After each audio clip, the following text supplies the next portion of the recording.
नमस्कार दोस्तों। कहा गया है something good comes out of evil, यानी हर बुराई से कुछ अच्छा जन्म लेता है। और यही सच साबित हुआ जब 1947 में भारत का विभाजन हुआ और उसी दुखद घटना से जन्म हुआ भारत के पहले योजनाबद्ध शहर चंडीगढ़ का। भारत की आज़ादी के साथ ही पंजाब दो हिस्सों में बंट गया। लाहौर, जो तब पंजाब की राजधानी था, पाकिस्तान में चला गया और भारत के पूर्वी पंजाब के पास कोई राजधानी नहीं बची। तब तय हुआ कि एक नई राजधानी बनाई जाएगी, एक नया शहर जो 240 किलोमीटर दूर हिमालय की तलहटी में बसाया जाएगा, जिसका नाम होगा चंडीगढ़, देवी चंडी देवी मंदिर के नाम पर।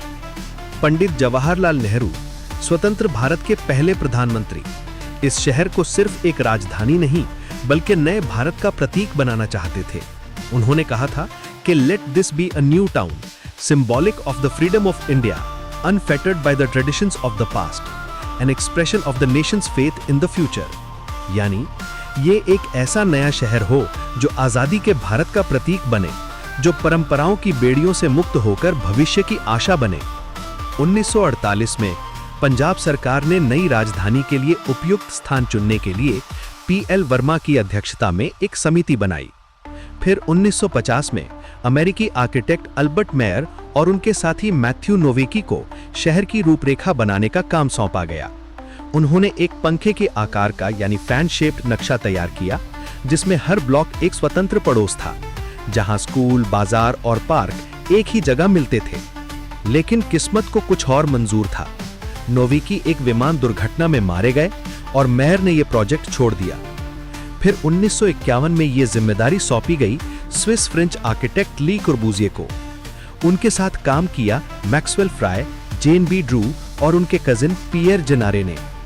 उनकी सहायता के लिए भारत के युवा आर्किटेक्ट जुड़े, जैसे एम.एन. शर्मा, आदित्य प्रकाश, बी.पी. माथुर और कई अन्य। ली कोर्बुजिए ने चंडीगढ़ को सेक्टरों में बांटा। हर सेक्टर एक छोटा शहर था, जहां नागरिकों की हर जरूरत पूरी होती थी। उन्होंने डिजाइन किया कैपिटल कॉम्प्लेक्स, जिसमें थे सेक्रेटेरिएट, हाई कोर्ट और विधानसभा भवन, और उनके दर्शन का प्रतीक बना ओपन हैंड मॉन्यूमेंट, जिसका अर्थ था कि देने और लेने की भावना और शांति का संदेश।